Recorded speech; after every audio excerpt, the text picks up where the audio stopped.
Finally, she's out. So The Camille has been out the hat. Wow. Okay. I don't know about the Gragas ban per se then, because like the sea anemones we're talking about, Camille is, you know, someone that Puddi does play a lot.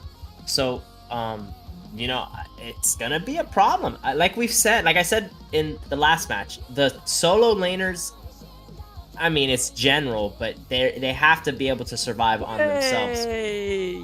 Okay. I finally took the Kaiser. We finally willed it. We're moving. They've heard us on a 2-minute delay yelling at them about the Kaiser, and they finally said, "Fine, yeah, fine, we'll pick Kaiser." They take the Kaiser. They get the Vi again. So they're sticking with the jungler. The Vi wasn't bad. They had that early game, couple kills, but they fell off very hard in the late game because they were just getting caught in the team fights. And like you said, yep, we see that Rakan and Lee Sin on Puddi side. We're gonna see some really, really rough ganks on Puddi. They have enough CC to last about 2 minutes and 30 seconds once they have all of their abilities ready to go.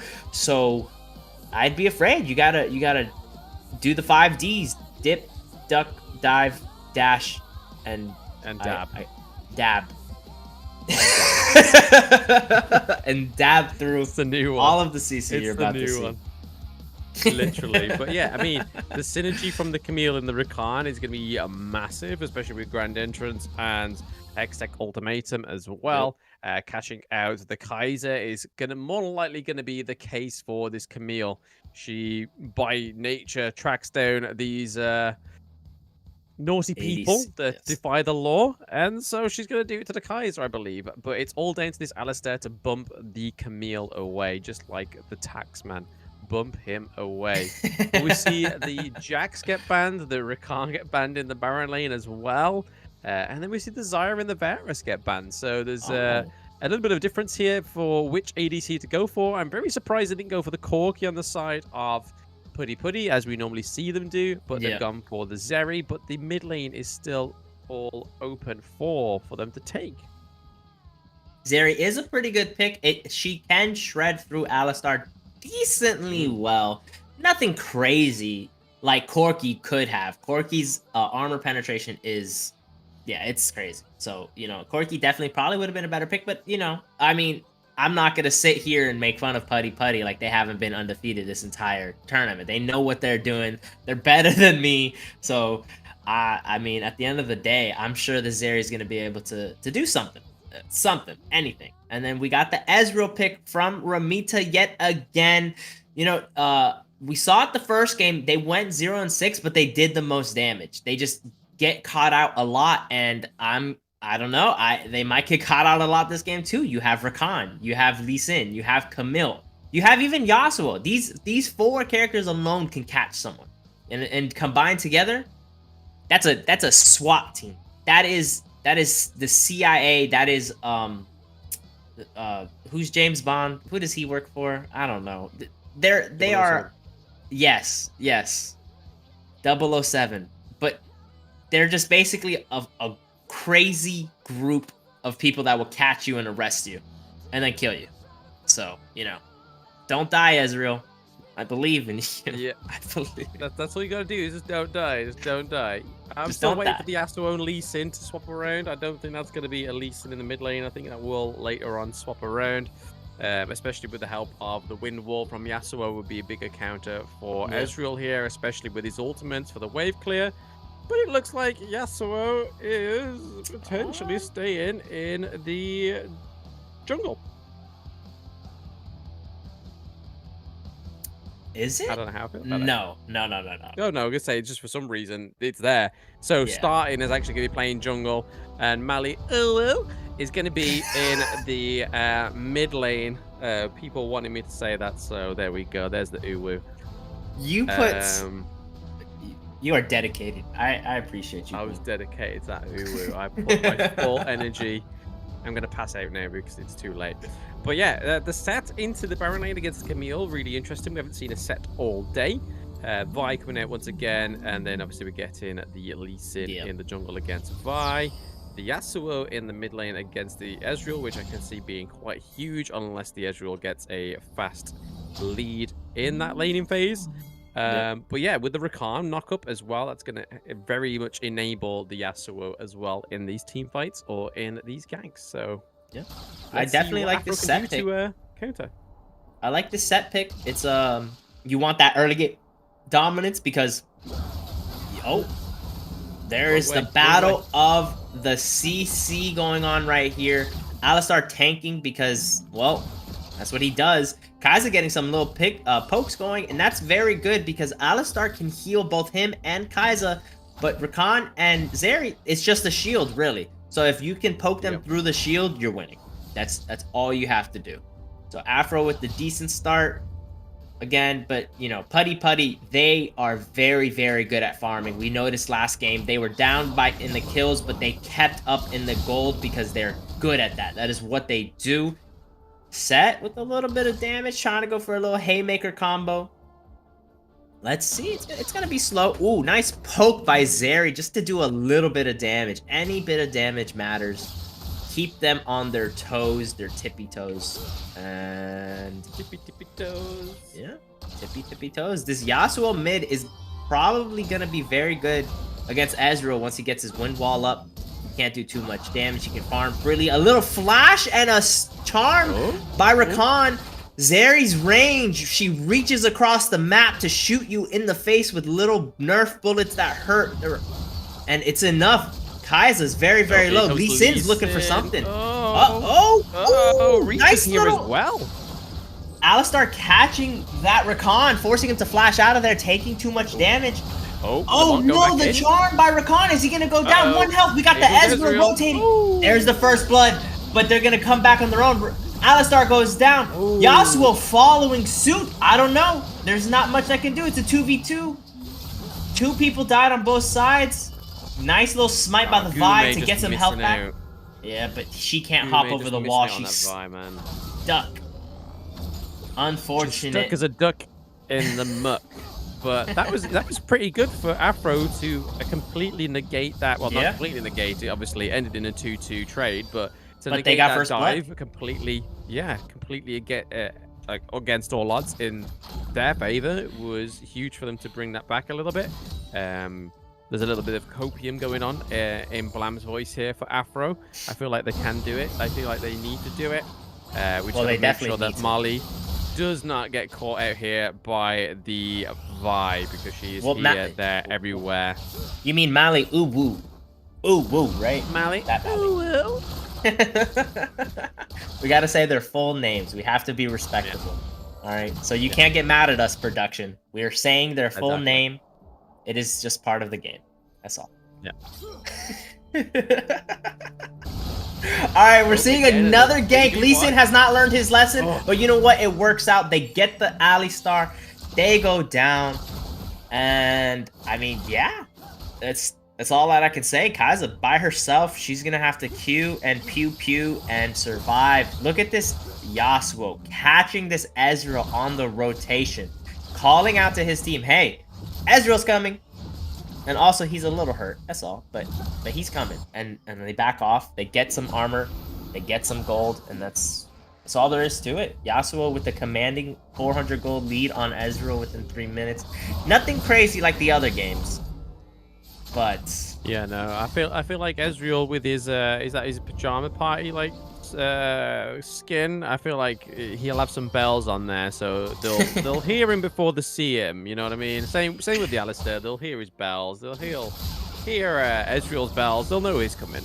Yeah, he's like a house cat with the little collar on, with the bell on. Yeah, so you don't step on them. You know. I mean, he's a ferocious house cat because I mean he's got 2-0 at the moment. So keep doing what you are doing, Ezreal. Definitely, he is 2-0. But again, just because he's 2-0 doesn't mean anything. Puddi Yasuo only has 1 kill, but has 400 gold on the Ezreal because they are very, very good at farming. These people do be farming. They are on farmersonly.com. They know what they are doing. They know how to kill these minions and get that gold. Yeah. They know how to milk. Yasuo is no stranger to the farmer's market. He is farming up that gold. He is doing bits for his team to keep them ahead in the gold, which is the matter of a K and a bit. I would say I'm not going to be too generous to Puddi. They don't need it. They don't need my generosity. They are pretty much doing bits anyway. But it's actually interesting to see that APHRO are deciding to try and take a dragon this time around. Vi is in the dragon pit for not for long. Nice. Ezreal ult hits 2 people, pokes them down slightly, but they're still going to be going for this dragon. It's a 4v4 right now. They pull dragon out. I don't know if it resets. I think it's a... Yep, there it is. It's resetting. Oh, the flash into the combo by Yasuo with the little hit on 2 people. Ezreal goes down, and we got Kai'Sa running for her life. Vi running for her life, but she's not going to survive. Oh, my goodness. The combos by Puddi. Absolutely disgusting to just turn them on their toes, make them run for their lives, and still die in the process. 3 go down, and they're going to get this Rift Herald. The Rift Herald and the Ocean Drake, they basically split apart and managed to secure 100% of that early dragon objective as well, which is going to be massive for them. They could even place this in mid to start some split massive priority in the lane, in the mid lane. And then they've also got Ocean Dragon, which is another fantastic first dragon as well, especially with the healing. It is a good day for Puddi. They take the first turret. 3. Yasuo coming in. Nice little kick into the Yasuo ultimate. Goodness gracious. Ezreal goes from 2-0 to 2-2 in the blink of an eye, and his turret's going down at the same time. Oh man, Ezreal should not be wearing pajamas. He is sleeping on the job, and oh wait, they saved the turret. Somehow, some way, 100 health. They needed Jesus in that mid lane, and they definitely got him at that 177 health on the turret. Not managing to take it with Shelly and the Zeri, but all it's going to take is a few love taps. Ezreal trying to catch someone in the bottom lane. Lee Sin cancels his recall. We got a little chase going on in the mid lane with this Vi. Where is she going? Nowhere. Beautiful. She's going down, baby. Down. And then we're seeing this fight. This fight has been happening for a while, but finally, Puddi taking it. Kai'Sa coming out of nowhere, though. Finishing off that Lee Sin. She did use her ultimate, I believe, so she doesn't have it to chase this Rakan. And, I mean, Yasuo is a menace, so I wouldn't even want to go anywhere near him and his 6-foot sword. Yeah, we saw that Zeri gave that mid turret a little bit of love taps that was on a bit earlier, but we see that Hextech ultimatum straight onto the set. Playmaker into the Zeri, but just not enough to keep himself alive. 2v1 is just unfortunate potential here for the set with only Black Cleaver right now. Yeah. I don't even think he got the Haymaker off in time, so he couldn't pop that shield that he wanted. But even if he did, it's looking like we got Serpent's Fang on Lee Sin, and Zeri, if she pops her ultimate, which I believe she did in that team fight, it wouldn't have even mattered. His shield would disappear in the blink of an eye because Zeri's ult is crazy. Yeah, you could say it's a Zerius ult. Take that one in the pun bank. Catch that one, lad. I'm not even... You're tired. You're tired, Blam. I get it. I get it. Not tired of these dubs, though. We got MTS giving a good push in that Baron lane. Rakan is trying to keep the Vi and the Alistar off of the... Vi with the ult, but she's in that Zeri W, who's doing a lot of damage. She's getting chased down. It's looking like she's gonna go down. There's 4 people under this turret, starting taking some damage. He's still gonna survive. Alistar with 2 health, 1 health, 0 health, and that's it. He goes down as well. That's 3 for nothing. They're perfectly fine. MTS just steamrolling that top lane with the help of his buddies. And another Yasuo 2v1 right now. 2v1! No! Oh, wow. Oh my goodness. Who called Lee Sin over? Who did that? Yeah. I would be yelling at that Lee Sin. And now I'm like, Lee Sin, help me! Lee Sin! Lee Sin said, nope. I helped you. Just let me go. Just let me go, man. Does get shutdown gold. It's like that meme from Superman where like his uncle's like, nah, just leave me. That was Yasuo to Lee Sin. It's like, just leave me, bro. I've overextended for too long. But here we see Ramita going in onto the Lee Sin, helped out by Lamont here. We're seeing Zeri proc that. But that Q over the wall. Q is absolutely insane in the amount of damage it does, and she gets the kill off of it again on that Ezreal. The Q is doing so much damage. The auto attack is doing so much damage. You can't stop it. And all this time, Camille is pushing that Baron lane. That Baron lane is pretty much almost gone. Camille did the already on 8-0, man. Yeah. Jeez. Yeah. Kai'Sa trying to survive. She did 4 of the Ds of the dodge, dip, dash, but she forgot to dab, and she goes down there. And yeah, that dab's the important part. Yeah, it's the biggest part, especially as Kai'Sa. Stylistic. But it's a 15,000 gold difference right now. I'm not too sure what could happen for APHRO. Infernal Dragon, they take Puddi with, I mean, a resounding just team fight. It's you can't beat it. The Yasuo engage. Even if he doesn't engage, you can have Lee Sin engage into the Yasuo ult. Even if he doesn't engage, you have Rakan charming 3 people and he starts to engage. There's too many different ways for APHRO to get deleted off the face of the earth. Yeah, no, it's definitely not the Kai'Sa and the Alistair picks that are securing the wins for Puddi, because it's working okay for APHRO, but it's just not the same charm, it seems, for APHRO here. APHRO already looking pretty low on the Alistair. There goes the quickness from the Rakan. Rakan goes in, down goes the Vi. Zeri is already making waves. There goes the Yasuo, taking another kill onto the Kai'Sa, and a double kill for Zeri. Is this going to be an ace? Triple kill for Zeri. Could we get a quad? Yes, please. We get a quad. They're at the Nexus, and it looks like they're going to finish it here. And you have it here, guys. The undefeated team of the Void Series is Puddi. Finishing the tournament off on a 12-minute match. Just means to show you that these guys mean business. Wow. They came here for money, not to have fun. They definitely came here to show off their skills, do everything they can, and they definitely did. No losses in the entire tournament. Wow. I'm convinced they need to change their avatar to just Vince McMahon. Just here comes the money. It's too cute. You don't expect an undefeated person with the team Puddi, you know? Oh, man. You can never take Puddi serious, but what you can take serious is the analysts, the analysts. What did you think the sea anemones for the last time in the Void series? Give us your thoughts. Lucian, what's your initial thoughts from our last match, last series, last game of the Void series? So, you know, I was like, hey, maybe we can improve in draft, and I think they went the exact opposite direction, to be honest. This was not what I was looking for. I think that Set suffers from the same issues that Ornn does in terms of, like, he doesn't really get a lot of prio. He isn't really, like, somebody that you can play towards.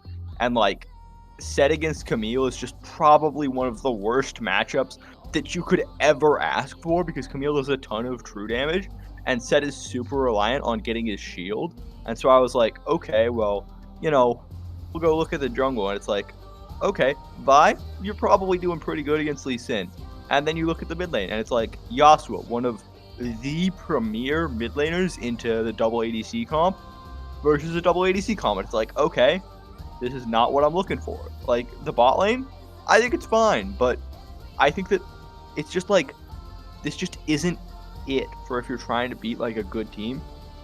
Like, yeah. I also don't know if you felt this, but, like, especially this game, it really, really felt to me like APHRO kind of played scared, which is, like, I think a hard thing to describe, but, like, game one, it felt like they were trying to trade aggressively and, like, hey, we're gonna get out there, we're gonna stick it to them, you know? And then this game, to me, it was just, like, they were playing super safe, and, like, even when they got dove, right, they trade evenly, but it comes out at a loss because the team, specifically Lebon, is just wailing on the turret and getting the demolish procs for a few seconds, and then it's just like, I want more, you know? This isn't what I'm looking for when I'm looking for like a team that I think is going to be the best in America. Yeah. I mean, it's tough on game 3. Like from a coaching perspective, like one of the hardest things is when you're down 2 games in a series, and like you have to like finish game 2 and be like, all right, guys, let's get ready to run it all the way back 3 games. You know, like so your the point game can be like really tough to get into. You know, takes like a big like sometimes there's a player on the team that has like that right confidence to do it, but I mean it's just tough for APHRO. And I want to talk a little bit about Puddi. Because in draft I was actually really worried when I thought that Starting was going to play Yasuo, because I've watched him play Yasuo